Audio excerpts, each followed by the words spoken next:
What's up everyone? I'm Matt with Ozark Overland Adventures, and I just released a video a couple weeks ago on useless overlanding gear. So in this video we're going to flip it and we're going to talk about overlanding / camping gear that's actually worth spending the money on. And we're going to kick this one off with what I think is just the biggest game changer for me in my camping overlanding journey, and that's a 12-volt fridge.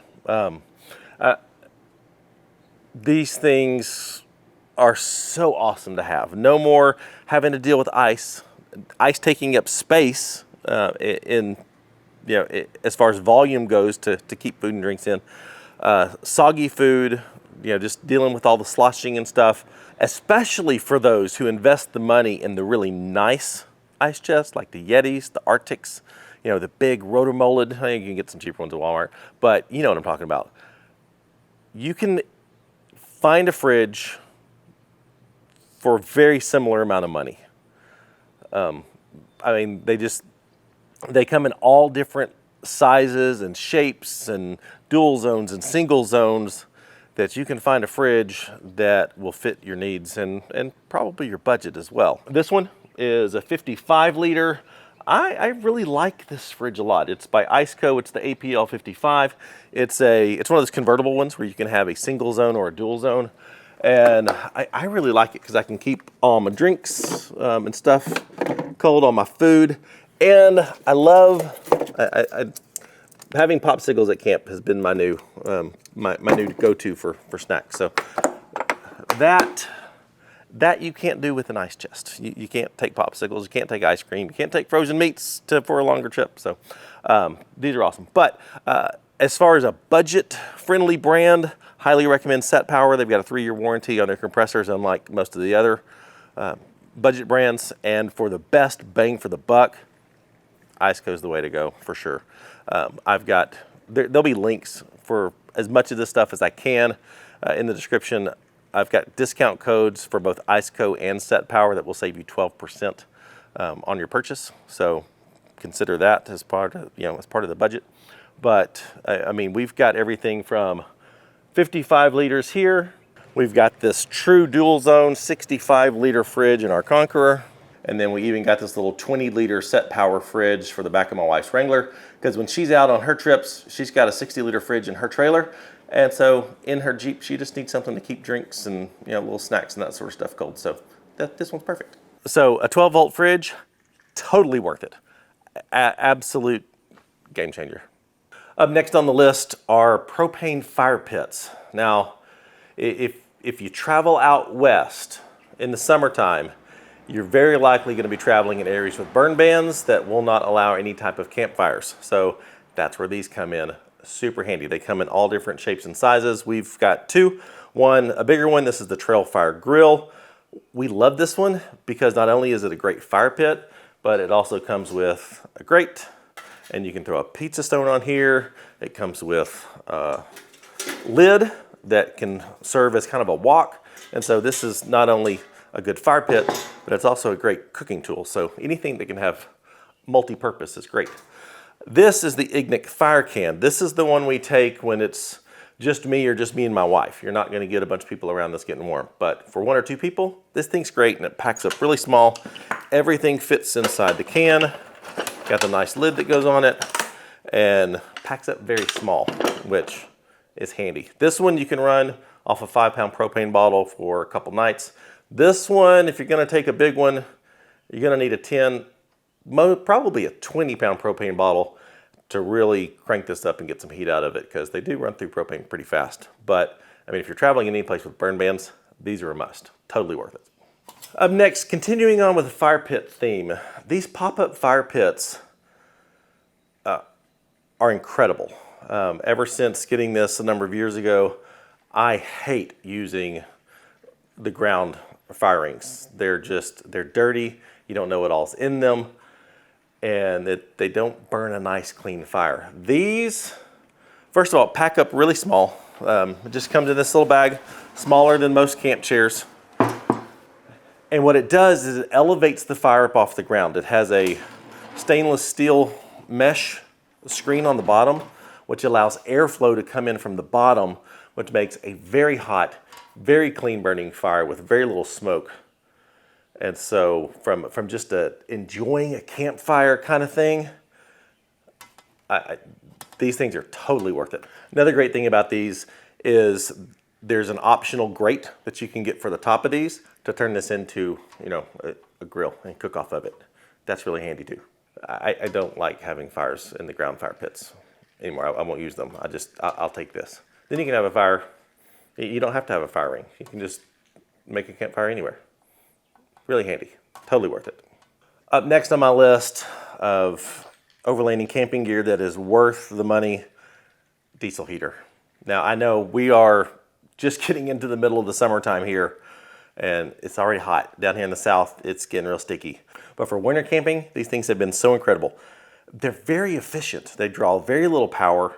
They use very little diesel. The little tank that comes in this can last us easily 2, sometimes even 3 nights, depending on how high we run it. But we have camped in sub-freezing temperatures, down to 20 degrees with this thing, and stayed warm and cozy up in the tent, just, sleeping in our underwear, just a very thin top blanket, and got 6 inches of snow outside. So these things are incredible. Highly worth it. I do recommend, just go to Amazon. They're only like 150 to 200 bucks. They've got some newer ones now with Bluetooth control that I really want. So when you're up in your tent, you can make adjustments and check on things. That would be really handy to have. But, as far as the size of these, they come in kilowatts. We've had a 2 kilowatt. It is perfect for a rooftop tent. It's not perfect for a larger space. So that's why we don't have the 5 kilowatt. And this thing will get really warm really fast. So if you are the type to pack up your camping gear, or just take a whole bunch of sleeping bags and pile under the blankets and stuff when you're camping, and you get out of your sleeping bag and then you're freezing, give the diesel heater a shot. They legit work and they are totally worth it. Highly recommend these. Up next, if you are going out for extended periods of times on your trips, highly recommend some sort of auxiliary power solution to keep that fridge running, to keep that diesel heater running, to keep all your stuff charged so that you don't have to worry about it. Power stations are great. I love them. I recommend them, but they have their quirks for when you're out traveling, as far as keeping them charged, that sort of thing. An auxiliary power system put somewhere under seats, for me in the back of the bed of my Gladiator, for my wife in the back of her Wrangler. It's just kind of a set it up, forget about it, and you don't ever have to worry about whether or not you've got enough power, unless you're just not moving for a week. It can be done very economically. For my setup, I've got 2 100 amp hour lithium iron phosphate batteries back there in the back of the Gladiator. If you see there in the very back with that little black with the red stripe, that is my Red Arc BCDC 1250 charger. So anytime I'm driving, that thing is cranking out 50 amps to charge these batteries super fast. So I never have to worry about whether or not these batteries are charged and whether or not they are working to keep my refrigerator running. My refrigerator stays in the back of my Gladiator full time, constantly running, and I never have to worry about it. Right next to that is a Renogy 2000 watt pure sine inverter. So I can run just about anything I need at camp. I've got little extensions that come up here, so I've got my power right up here in the front of the bed. But this system right here, then of course I've got USB outlets in the side of my Jeep, 112 volt there. I've got 112 volt there along with switches. So all of my aux lighting, excuse the back of my Gladiator, I am in tent transition right now. So I sold my previous tent and I have a new tent on the way. So forgive this, but all of my aux lighting here for the back of the Gladiator runs off this system. And I've even got power that runs up into my tent. So I never have to worry about power when I'm out on the trail. And that is a huge relief. And that's the reason why you just don't have to worry about it. In the back of my wife's Wrangler, we've got a smaller setup. We've got two 50 amp hour batteries, so 100 amp hours total, powered off a Renogy DC to DC, I think also a 50 amp charger. So never has to worry about power. I've got auxiliary outlets here for both USB A and C, 12 volt for fridges, for diesel heaters, all of that set up there, and she doesn't have to worry about it. I've got install videos for both of these setups. I'll leave the links down in the description. But auxiliary power is just, you just don't have to worry about it. You don't have to worry about grabbing the power station. You don't have to worry about keeping it charged. You just have it, always.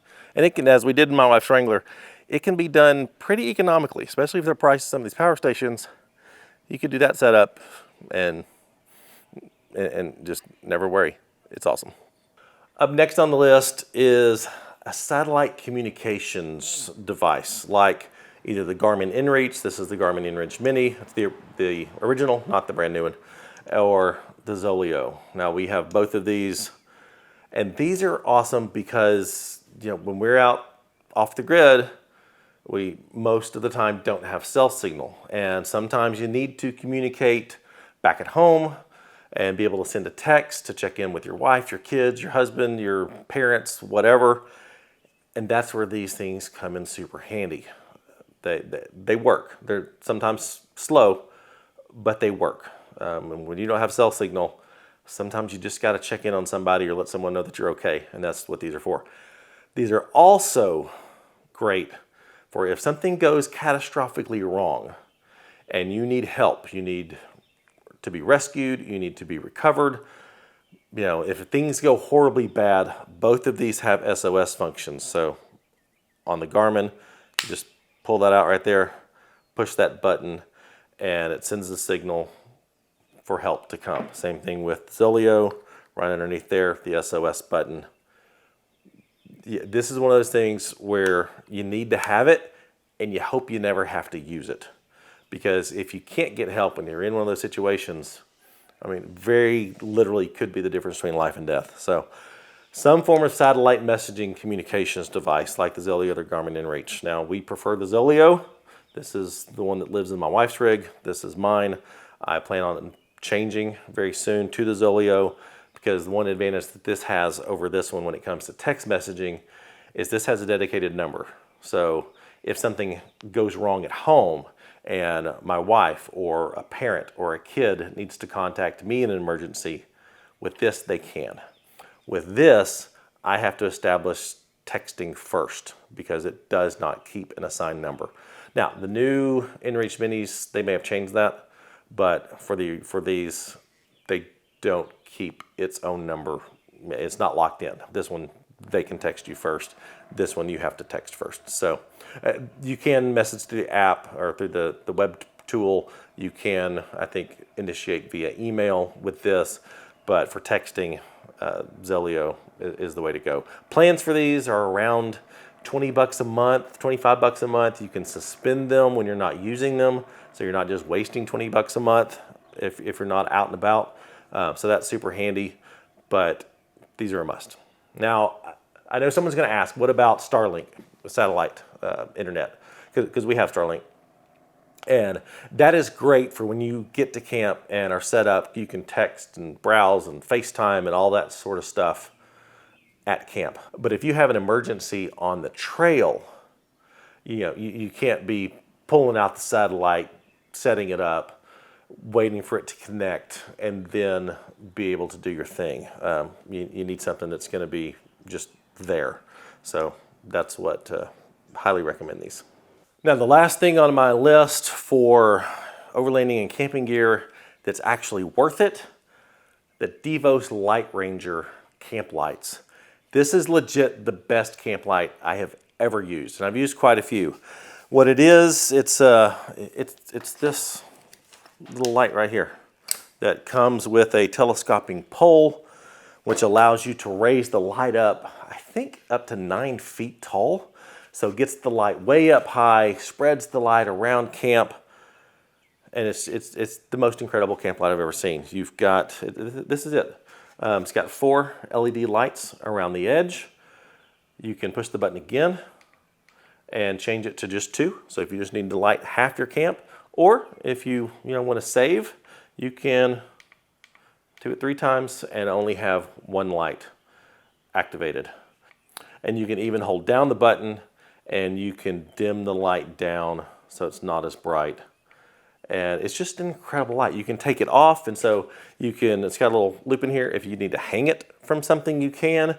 If you're working on your vehicle and you need a light to shine up to see what you're working at, you can do it like that. You can just set it on a table like that and have light like this around your table.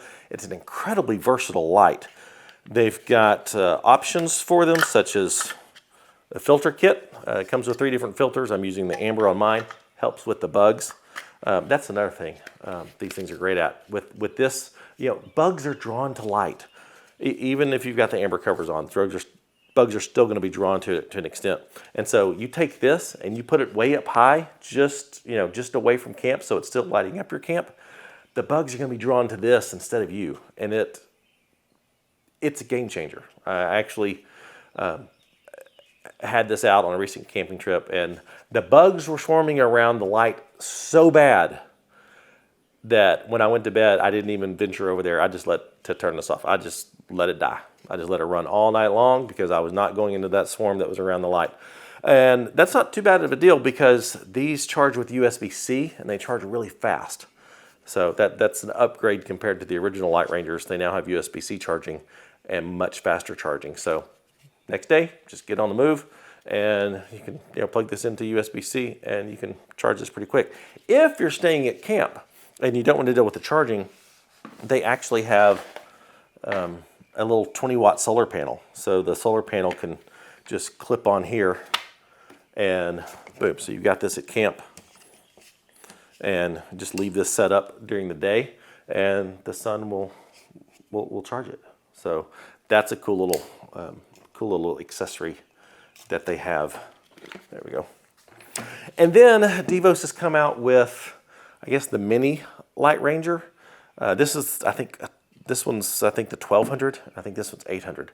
But this guy packs down even smaller. It's a smaller light, not as bright. They don't have filter kits for it, but still has the same functions. Tap it, you get 4 lights. Tap it again, you get 2 lights. Doesn't have the 1 light feature. Hold them down, it'll dim. So another smaller, more budget-friendly option than the big Light Ranger. As far as an LED light goes, these aren't cheap, but they're incredibly high quality and absolutely worth it. Like I said, links in the description for most of this stuff, but highly recommend the Devos Light Ranger. Best camp light you'll ever own. I'm going to throw in an honorable mention, and I didn't have them on the list originally because they're just so expensive. So whether or not they're worth it really depends on where you live, where you like to camp, and how bad you want to get out and camp. And that is a battery-powered portable air conditioner. This is the Zero Breeze Mark II. This is the EcoFlow Wave 2. Been putting this one to the test recently. Used this one quite a bit in the last couple of years. But these legit work. So if you, like us, live in the South, hot, humid, muggy, you can usually tolerate the day, camp by a stream, stay in the water, that sort of thing. But when it's time to go to bed at night, even a fan doesn't get that humid sticky off you. So these make camping in the hot, summer, humid months of the year doable. And we've used this one on our last couple trips out in the Ozarks.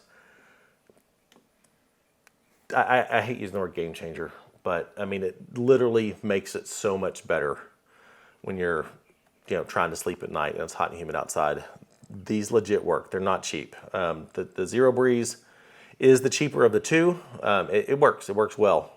It's a good one. It's also smaller. The EcoFlow Wave 2, it's just better in almost every way. The biggest deal is that not only can it cool, it can heat too. It won't replace the diesel heater for heating, but it does heat. But this one has really nice app control. So you can just set this outside your tent and you can turn it on, off, change settings, temperatures, fan speed, all that sort of stuff from the app and not have to deal with, you know, getting in and out of the tent or, you know, opening the window or something to change this. So these both work. This one is definitely more expensive than the Zero Breeze, but they legit work. So I'm throwing them in as an honorable mention. Whether or not it's worth it is dependent on your love for camping and where you are and that sort of thing, because we can't always escape to the mountains. So we camp year round, and if I'm going out to the Ozarks in the summertime, one of these is going with me, guaranteed, because otherwise I'm not going to get a good night's sleep. So whether or not it's worth it to me. So just wanted to mention these legit work, and if it's in your budget and you love to camp, they work. Well, that's my list. Let me know in the comments what you think. Do you agree, disagree with any of these things? What have you found on your trips that is just absolutely worth it, must have for your trips? I'd love to know, you know, maybe I'm missing out on something that I don't know about, or maybe I shouldn't think about how valuable that one thing is. So let me know in the comments if you would. Give the video a like, please, if you did. Subscribe to the channel if you're not. Help us reach that goal of 100,000 subs by the end of 2023. And if you like the channel, this type of stuff is helpful to you, you like our trip videos and want to consider supporting the channel, check out the Patreon link in the description. You gain access to special events, special content, all of our GPS data. So give that a consideration if you like the channel. And for Ozark Overland Adventures merchandise, hats, shirts, all the good stuff, check out shopoverlandapparel.com. Thanks for watching. See you next time. Bye.